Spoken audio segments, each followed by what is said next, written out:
So every Disney Planning channel says the same thing about Animal Kingdom rope drop.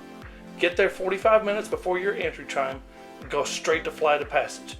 You'll walk in under 25 minutes. It's the most repeated device on YouTube. We did exactly what they said.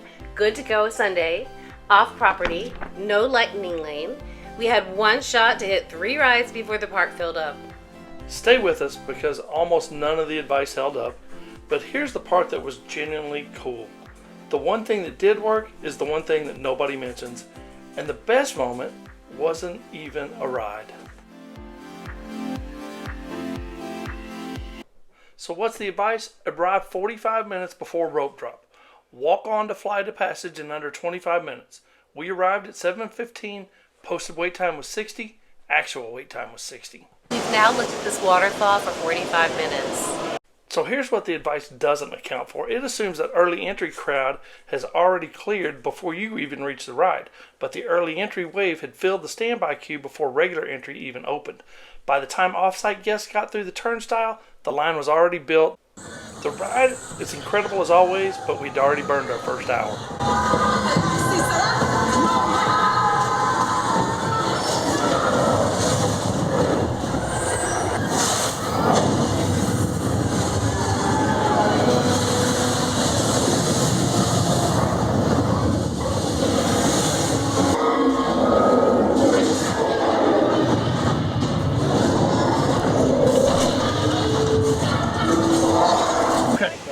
So, secret number one, we were estimating an on and off in 45.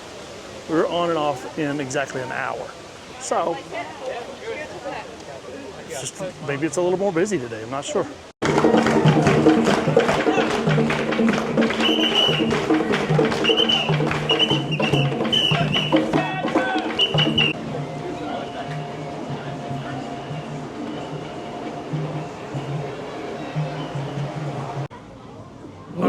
So pivot strategy. It's pivot strategy today. Yeah, we had planned for exactly what we said we were going to do. We came in 45 minutes early before regular entry rope drop. That puts us at the back end of the early entry people.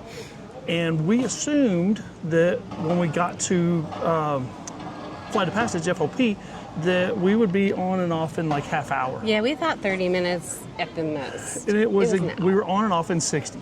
So that kills our second strategy, which was go over to Kilimanjaro Safaris, because that's where, you know, if we got that first ride in, then the second one would have been a no-brainer and we walked onto that too, or maybe 30 minutes. It was 55-minute posted, and it looked longer than that. But hey, it's okay. Yeah, so we're going to take this failure again. And we're going to turn it into... We'll turn it into a positive. Yes. So we're going to run over to Expedition Everest because it's only a 20-minute wait. Now, it has a single rider, and we might do that or we might not. We'll have to see. But we're getting in Kilimanjaro, or not, Expedition right at 9:35. We're walking over there now. Come on.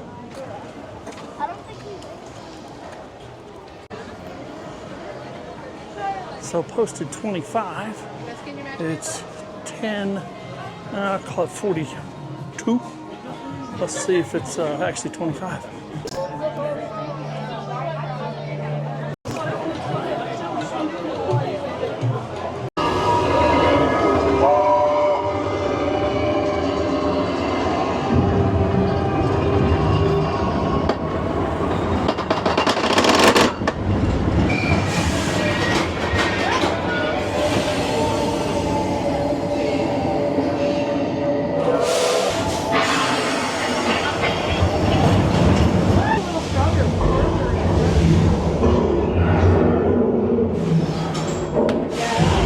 Okay, so that's our rope drop strategy failed us today, which, I mean, if you look at our other videos, we fail like on all of them, so whatever.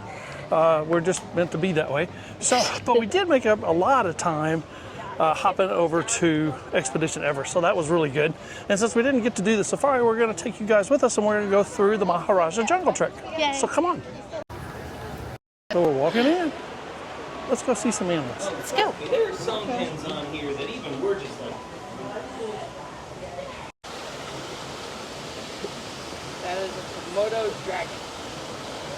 He's not very active. You think we're going to get to see Boxel? Maybe.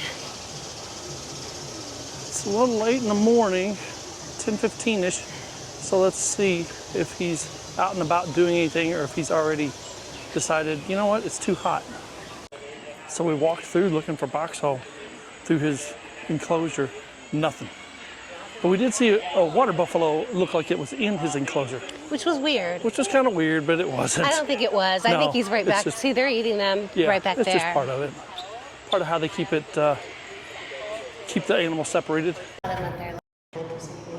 Maybe. They must be inside.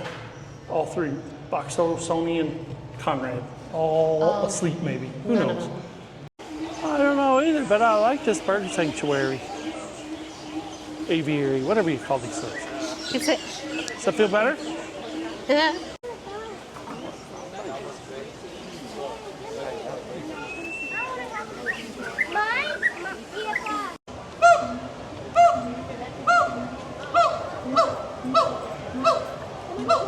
Just talking away up there. Isn't that cute? He's a little whipped up about something. Yeah, a little bit. So here's the honest truth. The strategy isn't wrong about Animal Kingdom rope drop, but it assumes it's a perfect day, everything's good, low crowds, all that. You bop over, you get here 45 minutes early, you bop over to FOP, Flight of Passage, excuse me, and you're gonna have a posted wait of 50 to 55, and you're gonna walk in 25 minutes or less. That didn't happen. No, it was a full 60 minutes. So the Flight of Passage was 60 minutes, and then we went over to Safari. That was 55. So we were like, okay, no. So then we decided on Everest, which was 25, and that actually worked for us. Yep. So our scorecard: one ride, as predicted. That was it. One ride skipped, and then one ride was just the full 60 minutes, like it said it was going to be. Yep. But the actual best part of the day was the footage that we got in the aviary. It was perfect. Yeah. So the secret's really not a hack. It's just being able to and willing to pivot when your plan falls apart. Yep, 100%. So drop your rope drop experience at Animal Kingdom. Tell us what worked, what didn't work. We read all the comments. Tell us in the comments below what you've experienced, what you've done, did it work and did it not work. But if you have early entry, that strategy should hold up. If you have lightning lanes, I would say that strategy should hold up. But if you're like us, refuse to buy lightning lanes. And then two, we're not staying on property last night, so we didn't have early entry. So that just